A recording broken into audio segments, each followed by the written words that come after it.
Hello everybody. मैं doctor Saroj Gupta, associate professor, Rajkiya Meera कन्या महाविद्यालय, आज आपको तृतीय वर्ष कला के प्रश्न पत्र, इतिहास के प्रश्न पत्र, पश्चिमी संसार में फ्रांस की क्रांति के बारे में बतलाऊंगी। आज जो हम डिस्कस करेंगे वो है क्रांति की आरंभिक घटनाएं क्या क्या थी।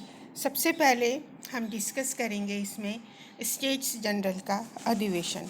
1614 के बाद इस संस्था का अधिवेशन नहीं बुलाया गया था। इस सभा में तीनों वर्गों, कुलीन, पादरियों, साधारण वर्ग के प्रतिनिधि अलग अलग बैठते थे। मत का निर्णय सदस्यों की गणना के आधार पर न होकर एक वर्ग का एक वोट के आधार पर होता था। किसी भी प्रस्ताव को पारित करने के लिए आवश्यक था कि कम से कम 2 सदन उसे स्वीकार करें। अतः पादरी व कुलीन वर्ग मिलकर अपनी इच्छानुसार निर्णय ले लिया करते थे। यद्यपि साधारण वर्ग के मांग करने पर लुई 16वें ने उनके सदन के सदस्यों की संख्या दुगनी कर दी थी, किंतु यह स्पष्ट नहीं किया गया कि तीनों वर्गों के प्रतिनिधियों का एक ही सदन होगा अथवा पहले की तरह अलग अलग सदन होंगे। पहले की व्यवस्था को बनाए रखने पर तृतीय सदन के निर्णयों को मान्यता नहीं मिल सकती थी। अतः उसके प्रतिनिधियों ने आग्रह किया कि तीनों सदनों की सम्मिलित बैठक हो और निर्णय सब प्रतिनिधियों के बहुमत से किए जाएं। 12 जून 1789 को प्रथम व द्वितीय वर्ग के प्रतिनिधियों ने इसका विरोध किया। 13 जून को तृतीय सदन के सदस्यों ने अलग से कार्यवाही करने का निर्णय लिया। अगले कुछ दिनों में कुछ पादरी भी उनसे मिल गए थे। 17 जून को तृतीय सदन के सदस्यों ने अपने सदन को वास्तविक प्रतिनिधि संस्था घोषित कर दिया। इसे राष्ट्रीय सभा या नेशनल कन्वेंशन के नाम से पुकारा गया। इसकी स्थापना एक साहसपूर्ण क्रांतिकारी कदम था। नेक्स्ट पॉइंट जो हम डिस्कस करेंगे वो है टेनिस कोर्ट की शपथ। कुलीनों के दबाव में आकर राजा ने सभा भवन में ताले लगा दिए थे तथा घोषणा की कि 23 जून को शाही अधिवेशन होगा। जब 20 जून को साधारण वर्ग के प्रतिनिधि राजा से बातचीत करने आए तो उन्हें रोक दिया गया। इस पर वे टेनिस खेलने के भवन में घुस गए।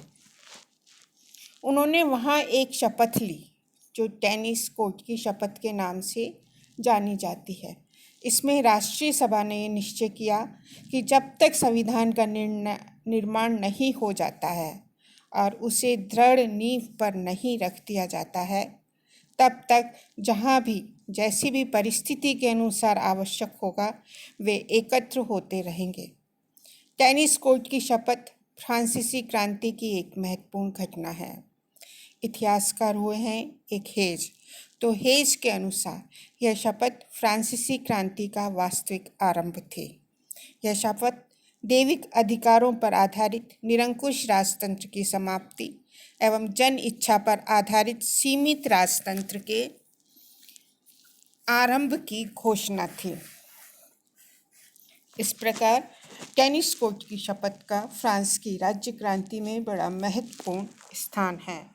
तृतीय पॉइंट जो हम डिस्कस करेंगे वह है राष्ट्रीय सभा के तीनों सदनों का अधिवेशन एक साथ होने का निश्चय।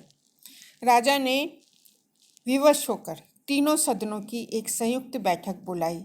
इस बैठक में उसने कुछ सुधार लागू करने की घोषणा की, परंतु अपनी रानी के दबाव में आकर फिर से तीनों सदनों को पृथक पृथक बैठने और मतदान करने का आदेश दिया। जब राजा के अधिकारियों ने समस्त प्रतिनिधियों को सभा भवन से जाने का आदेश दिया तो तृतीय सदन के प्रतिनिधि वहीं बैठे रहे। इस पर मीराबो वहाँ का मेंबर था।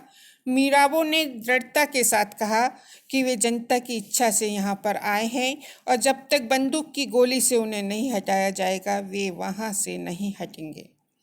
अंत में विवश होकर राजा ने 27 जून को तीनों सदनों को एक साथ बैठने की अनुमति प्रदान कर दी और यह एक तीसरे सदन की बहुत बड़ी जीत थी। इसके बाद जो मुख्य इंसिडेंट हुई वह थी फॉल ऑफ बास्टिल या बास्तिल का पतन। राजा, फ्रांस में राजा अभी दरबारियों के प्रभाव में था। उसने अनेक स्थानों पर अपने सैनिक तैनात कर दिए थे। दोनों पक्षों में तनाव बना हुआ था। 9 जुलाई को राष्ट्रीय सभा ने अपने आप को संविधान सभा घोषित कर दिया। यद्यपि राजा ने इसे मान्यता नहीं दी, किंतु अभी भी अनिर्णय की स्थिति में था वह राजा। इस पर रानी व दरबारियों का दबाव बढ़ता जा रहा था। 11 जुलाई को उसने नेकर, जिसे फिर से वित्त मंत्री बनाया गया था, को पद से हटा दिया। इससे जनता भड़क उठी। अनेक स्थानों पर सैनिकों की तैनाती पर पेरिस की जनता ने उन्हें हटाने की मांग की।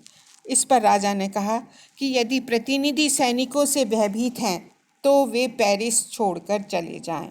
इस सलाह को न मानते हुए जनता के प्रतिनिधि पेरिस की जनता को उकसाते रहे। 13 जुलाई को पेरिस में रोटी और शराब की दुकानों को लूटा गया। कुछ उपद्रवी तत्वों ने हथियार इकट्ठे किए। 14 जुलाई को उत्तेजित जनता पेरिस से थोड़ी दूरी पर स्थित बास्तिल के किले की ओर बढ़ी। यहाँ के कारागृह में प्राय राजनीतिक बंदी रखे जाते थे। जनता इस किले को अत्याचार व निरंकुशता का गढ़ मानकर घृणा करती थी। 2 घंटे की मारकाट के बाद भीड़ ने बास्तिल पर अधिकार कर लिया। उन्होंने बास्तिल के गवर्नर का कत्ल कर दिया, सभी बंदियों को रिहा कर दिया। इस साधारण घटना को जनता ने एक महत्वपूर्ण घटना माना। इंग्लैंड के तत्कालीन राजनीतिज्ञ चार्ल्स जेम्स फॉक्स के अनुसार फ्रांस की क्रांति की यह अब तक की सबसे महत्वपूर्ण और श्रेष्ठ घटना थी। इस घटना का समाचार सुनकर राजा ने कहा, अरे यह तो विद्रोह है। गुडविन के अनुसार इस दुर्ग के पतन को केवल फ्रांस में ही नहीं बल्कि सारे संसार में स्वतंत्रता के नव जन्म का परिचायक माना गया था। इस प्रकार हम देखते हैं कि बास्तिल के पतन के साथ साथ फ्रांस में क्रांति का शुभारंभ हो गया था। अब क्रांति का प्रसार किस प्रकार हुआ और राष्ट्रीय सभा के क्या क्या कार्य थे। तो क्रांति के प्रसार में हम सबसे पहले देखेंगे सामंत प्रथा की समाप्ति की घोषणा की गई। पेरिस की घटनाओं का प्रभाव फ्रांस के अन्य नगरों और देहातों पर पड़ा। शहरों में स्वतंत्र संस्थाओं या कम्यून की स्थापना की गई। गांवों में किसानों ने सामंतों के किले तोड़ दिए, उनके गोदामों में आग लगा दी और उनके दस्तावेजों को जला दिया। कर वसूल करने वाले अधिकारियों को मार डाला गया। पेरिस की कम्यून ने शहर की रक्षा के लिए लाफेयेट के नेतृत्व में नेशनल गार्ड की स्थापना की। नेशनल गार्ड किसने की इसकी स्थापना? लाफायेट ने। 17 जुलाई को लुई स्वयं पेरिस आया। लुई के पेरिस आगमन पर भीड़ ने उसका स्वागत किया। लुई ने बेली को पेरिस कम्यून का मेयर और लाफायेट को राष्ट्रीय रक्षक दल का सेनापति स्वीकार कर लिया। 4 अगस्त को राष्ट्रीय संविधान सभा में अनेक कुलीन और पादरियों ने अपने विशेषाधिकारों को त्यागने की घोषणा की। इस अधिवेशन में 3 प्रस्ताव पारित किए गए। इनके द्वारा कुलीनों, सामंतों और पादरियों के विशेषाधिकार समाप्त कर दिए गए। कृषक, दास और बेगार की प्रथाओं का अंत कर दिया गया। कानून के सामने सबको समान माना गया। समस्त वर्ग भेद नष्ट कर दिए गए। इस प्रकार सामाजिक समानता के सिद्धांत को सर्वोच्चता प्रदान की गई। इतिहासकार हेज लिखते हैं, राष्ट्रीय सभा का यह कार्य फ्रांसीसी क्रांति की सबसे महान उपलब्धि थी। यह एक ऐसी सामाजिक क्रांति थी जिसकी किसी ने कल्पना भी नहीं की थी। Thank you very much.